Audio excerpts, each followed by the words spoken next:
A crazy amount of load. Every single light is on in here, the furnace is on, and the air conditioner, all running off the battery. This camper is not plugged in right now. That's impressive. Hey friends, Dustin here. You're watching the Life of Lynn channel. Thank you guys so much for tuning in today. I appreciate it.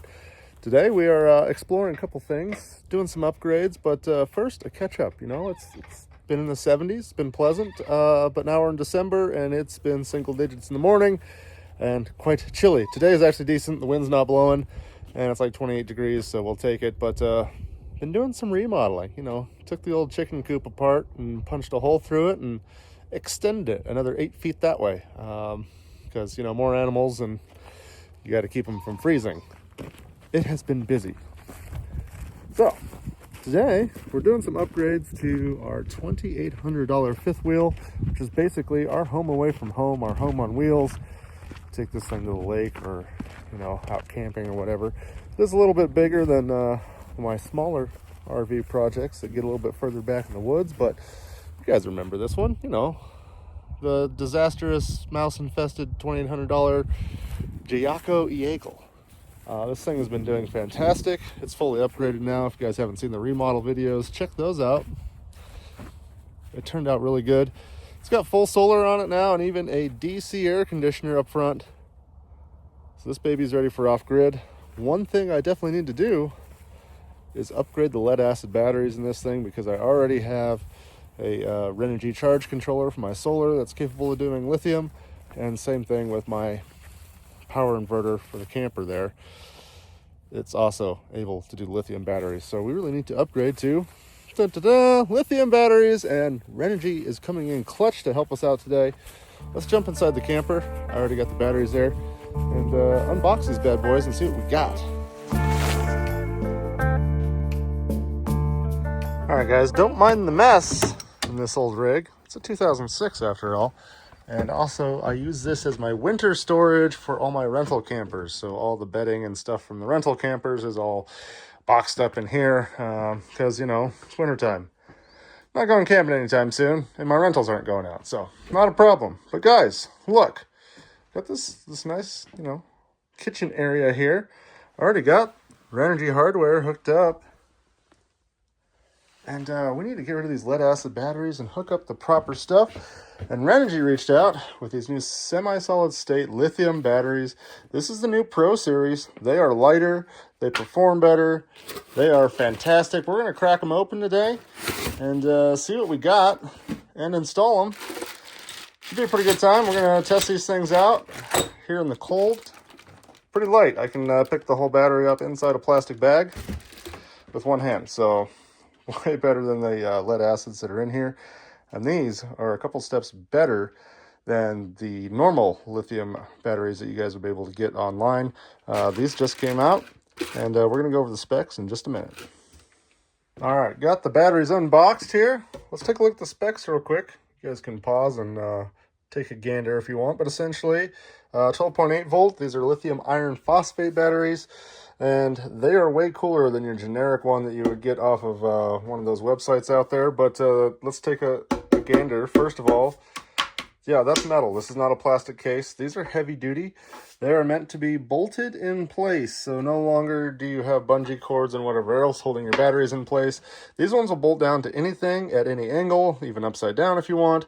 And due to their semi-solid state technology, that means there's hardly any liquid inside the battery cells. So you're not going to have, you know, cells expanding and that sort of thing that would cause them to burst. It's really going to lower your chances for, you know, an emergency situation such as a fire or that sort of thing. So these things are way safer than any of the technology that's out right now. And here's some little things that I noticed. First of all, most times your battery post is going to be right up here on top.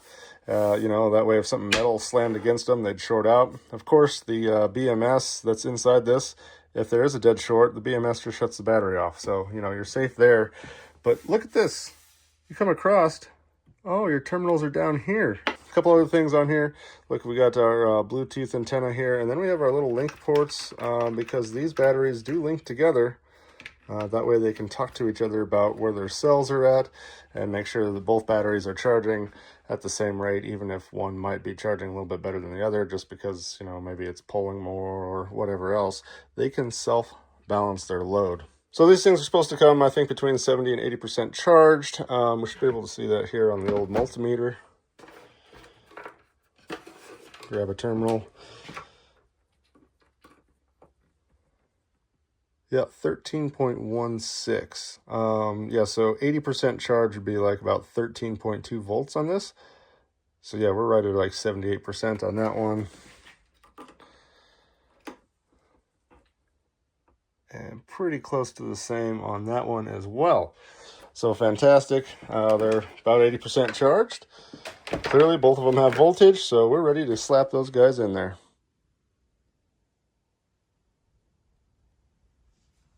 All right, I'm in my lower cabinet, which I would consider a utility cabinet because nothing else goes in here. This is all water lines and battery boxes and a lot of power cables I need to clean up. They don't look very good back there, but you know, I'm never going to see them, so I don't really care that much. I do have a nice little Renogy 1000 watt. This is a pure sine wave power inverter. I do have it hooked up to a set of its own outlets and everything here, specifically because we run a residential style fridge in here. So that residential fridge can stay on while traveling with solar and battery powers and our power inverter, because that's a 110 volt fridge, and it works right off of this little guy. And of course, this guy just stays plenty topped off with plenty of power with the 400 watts of panels that I have on the roof of this thing. Plenty of juice for that small fridge. So this is a lifesaver if you don't want to have the old gas absorption units in it. You know, those were known for catching fire, guys, you know, not gonna lie. So this is a lot safer bet for you to go ahead and swap to a residential style fridge and just put a power inverter and solar on your unit. So pretty good idea. Recommend you guys do that. And I've just found out why it smells delicious in here. It smells like fall. It kind of smells like if grandma was cooking a pumpkin pie and mulling cider on the stove at the same time. Delicious. Throw that somewhere else, but I do need to move this because we're going to add those batteries down to this space here. So we're going to unscrew this guy and find a different place to mount him, potentially even upside down up here. Give me a minute and we'll get that sorted out.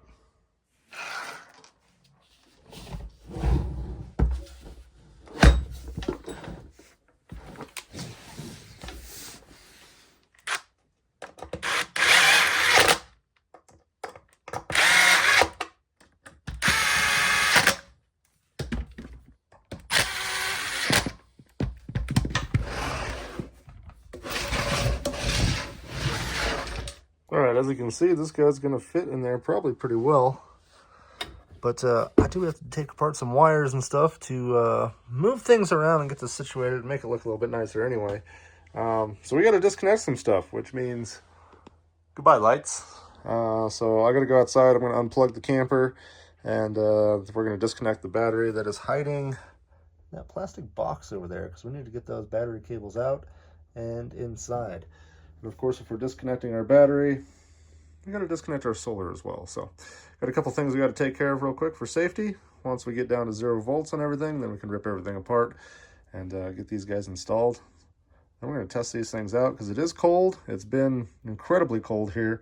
So we're going to check out their cold weather performance. Now, these are heated lithium batteries. They're self-heating through their smart BMS and everything. They'll actually be able to charge and everything when it is freezing outside, which is awesome, which is going to be great for this camper because I do use it in the cold occasionally. And I'd like to be able to charge the batteries and use them if that's the case. So also we're going to get away with a lot better temperature management because we are mounting them inside the insulated cab here.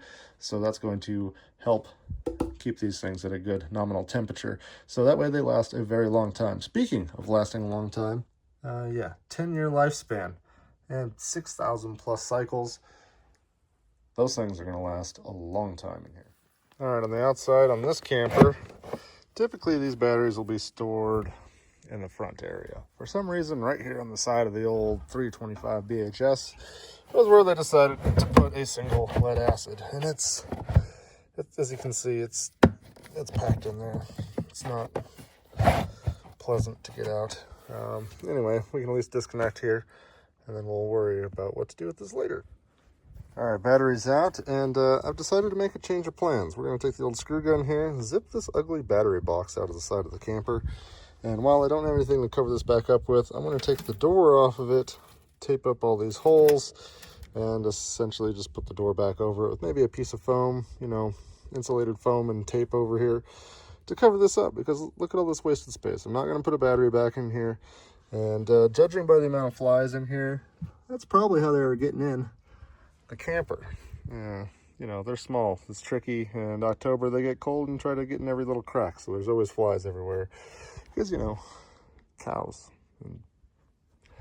they need a warm place. So here we are. Okay, I'm going to zip this battery box out, make some room. Plus, I really needed to clean up underneath this thing.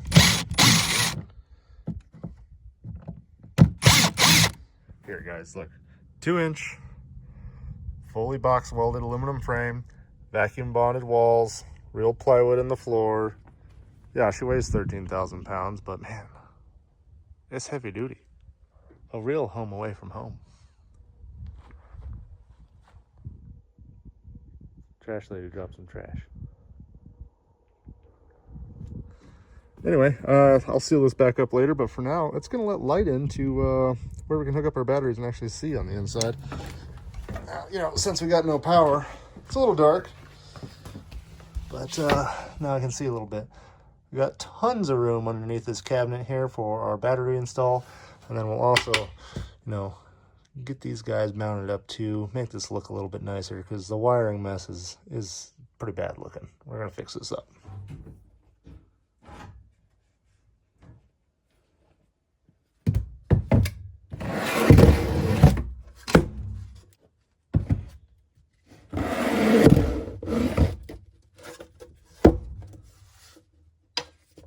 Bingo bango.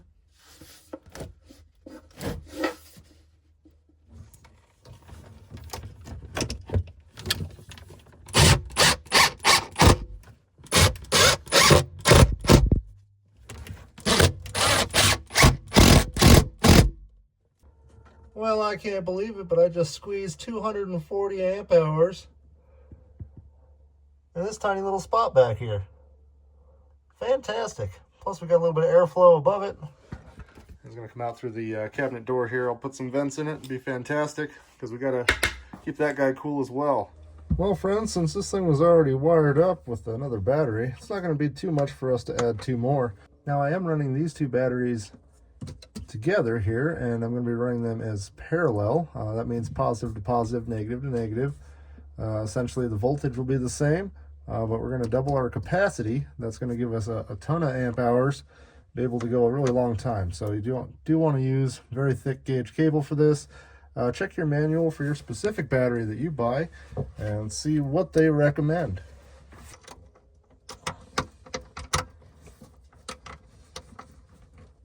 And of course, always torque the terminals properly. That seems good. Can't see what I'm doing. I'm just going to feel my way around back here until something happens. Give her the old spark test. Yep, we're good.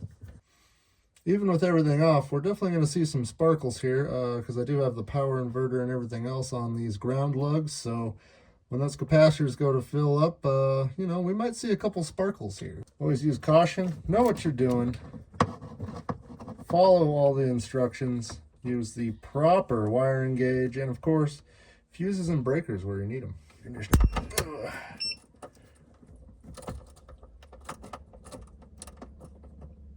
For some reason, the air conditioner decided it wanted to turn on, which is not ideal. You can get a thread started, hold it with one hand, get a couple more with the screwdriver, then you can come back and torque it down. It's time to clean this up a little bit and start hooking everything else back up. Got 13.2 volts to the battery. Just got to put the positive back on from our panels up top, and then we'll be charging.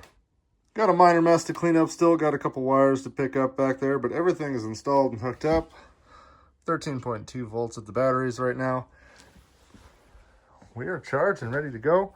So at 80% charge, we got plenty of juice. Look, I got all the lights on and stuff in here.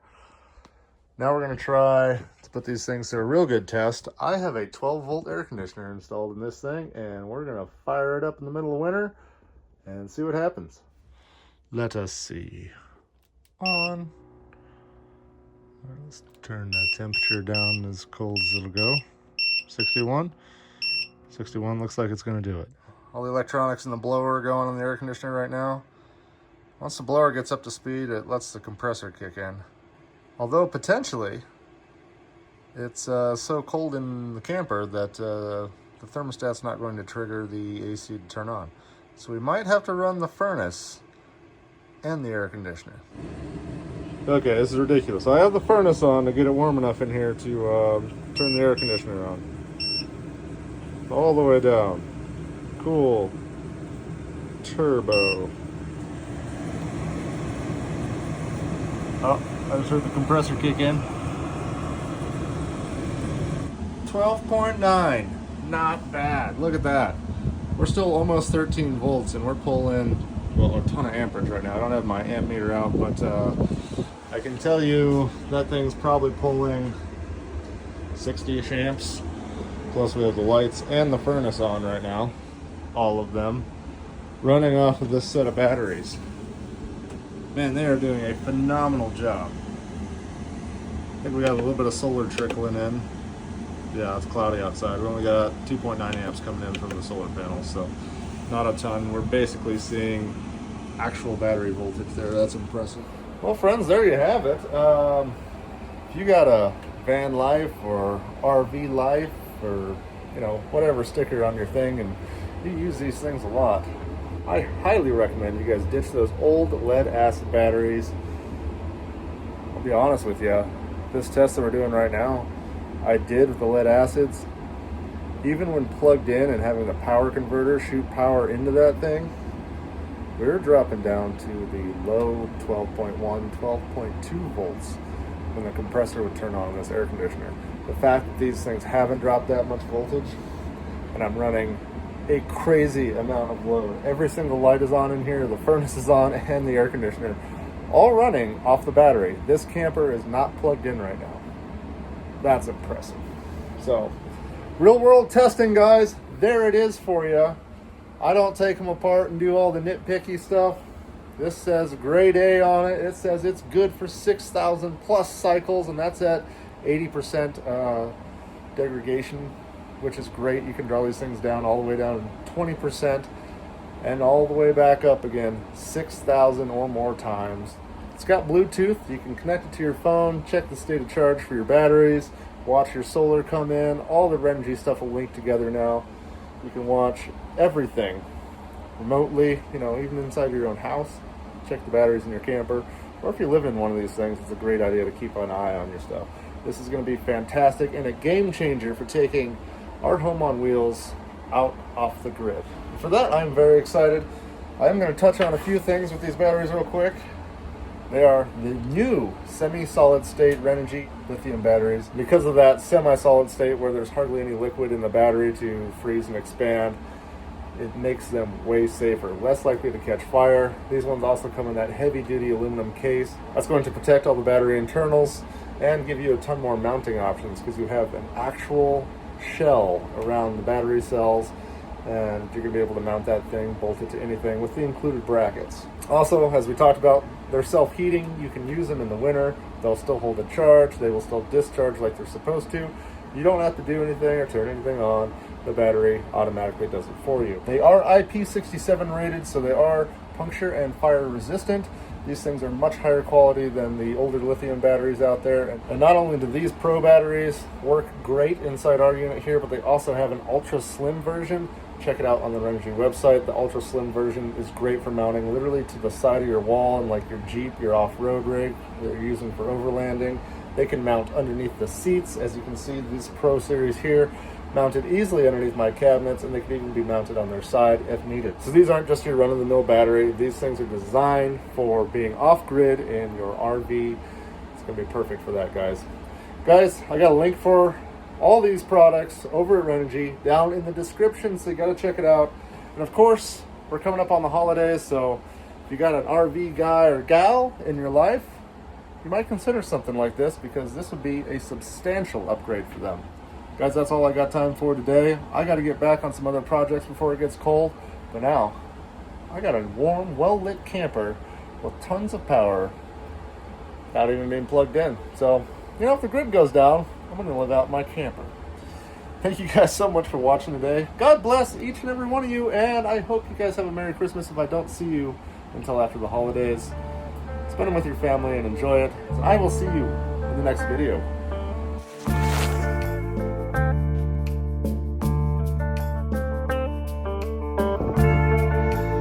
Woo. Just like that, the weather changes. I get this hole taped up before it starts snowing.